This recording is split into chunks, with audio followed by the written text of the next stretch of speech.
We finally did it. We got a puppy. And not just any puppy. We've always dreamed of having a Pembroke corgi. After months of searching and despite them being known here in the UK as royal corgis, finding a reliable breeder was really hard. To make it even more special, we really wanted a natural bobtail. So where did we find her? All the way in Norway in the stunning Lofoten Islands. But of course, that raised the big question. How do we bring her here to the UK? And in this video, I'm going to walk you through exactly how we brought a puppy from Europe to the UK, step by step, covering all the necessary documents and legal requirements. Let's dive in. Let's have a look at the website. They have a detailed guide on how to bring a pet to the UK. First of all, you need to make sure your route is approved. There's a list of approved airlines, ferry, cruise, and rail companies. Your pet must be microchipped or at the time of or prior to receiving the rabies vaccination. Your pet also needs to get his rabies vaccination at least 21 days before crossing the UK border. You need to have a pet passport or a health certificate for your pet. For dogs, you would also need to give them a tapeworm treatment no less than 24 hours and no more than 5 days before you arrive to the Great Britain. You also need to fill in the declaration that you can download from the website. This is a brief summary from the Gov.uk website, but I strongly recommend checking it in detail as it provides clear information and you might have a unique case that needs some more detailed verification. Alright, and we're moving forward to my experience of bringing my little puppy to the UK. As mentioned before, we found our little corgi on the remote Lofoten Islands in Norway. The only available option to bring a dog to the UK by plane is to place them in cargo, a special hold in the plane where all pets travel. The UK doesn't allow any pets in the cabin except for assistance dogs. Putting a little puppy in cargo would have been yet another stressful situation for her, not to mention the fact that she had already left her home, her parents, and family surrounding. So we decided to take a ferry instead. The fastest ferry from Europe to England departs from Calais, France. It only takes an hour and a half, but at least 4-hour days. Foot passengers were not allowed on this route. While preparing for this video, I checked the same website again and found that foot passengers without a car were now listed as an option for this route. So make sure to double check and see if traveling without a car is possible. In the end, we bought tickets from the Netherlands departing from Hoek van Holland to Harwich. I'm describing this journey in reverse because entering the UK seemed more serious and challenging to me. So we booked the ferry tickets first. To get to the Netherlands from Norway, we first bought a ticket from the Lofoten Islands, where she was born, to Oslo. Then we got another ticket from Oslo to Amsterdam. Many Norwegian airlines allow pets in the cabin as long as they don't exceed the approved weight and size limits. The pet, including the carrier, must weigh no more than 8 kilos and the carrier dimensions should not exceed 40, 25, 23 centimeters length, width, and height.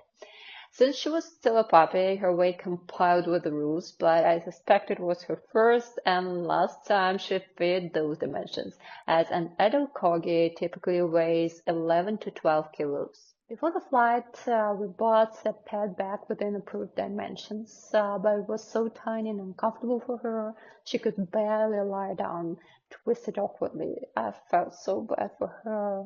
To add a pet to your flight, you first need to book your tickets, then apply for a pet quota. If there are still available spots for pets in the cabin, they will approve your application. Otherwise, I hope they offer refunds, though I'm not sure.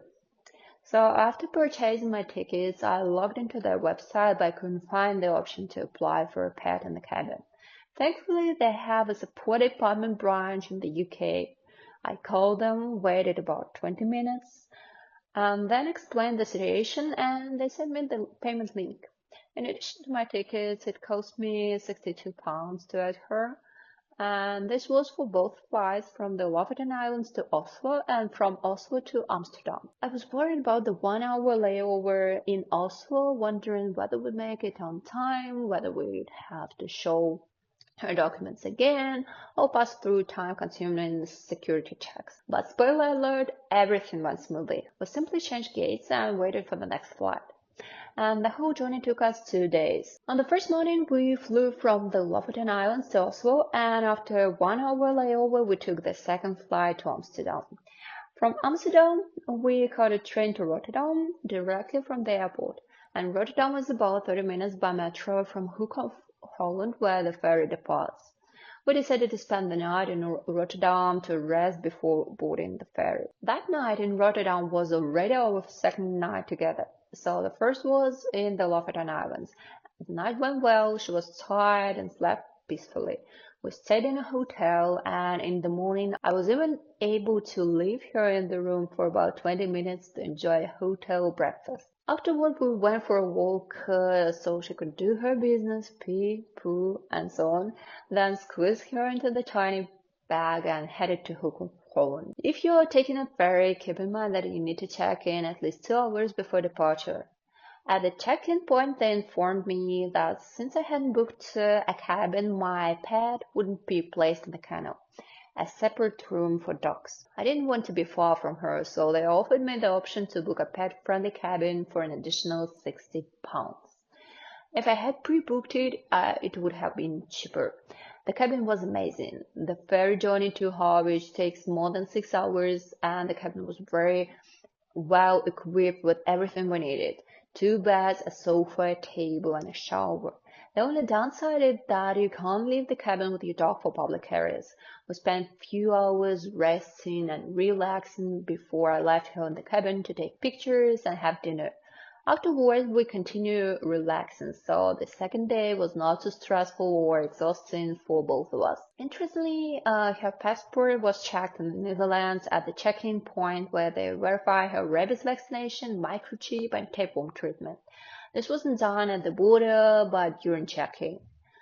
I then proceeded to an officer who only checked my passport and stamped it.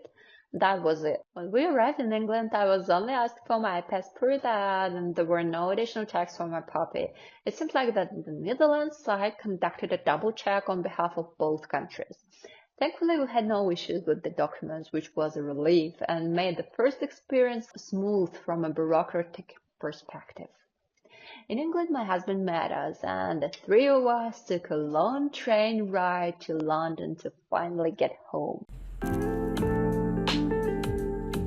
So now it's been our 4th week at home, and I'm only now getting a chance to write the script and film the video because so much is happening that requires our full attention. She's smart, but she's still a puppy, extremely active, chewing everything inside and never really getting tired, except for now. We are gradually adapting to our new roles as corgi parents. I feel like she's a very easygoing dog, but I'm sure we'll take plenty of trips with her, showing her the world and exploring ourselves. I leave all the relevant links about the UK rules for breeding pets in the description below. Keep in mind this is my personal experience, and your journey may have some unique nuances, so to be sure to double check your own route. But remember, it's a bit easier than it seems once you get started. Our next step is to find a good pet insurance and a reliable vet subscription for her. So if you have any recommendations for reputable or trustworthy options, please drop them in the comments. I'd love to hear your suggestions.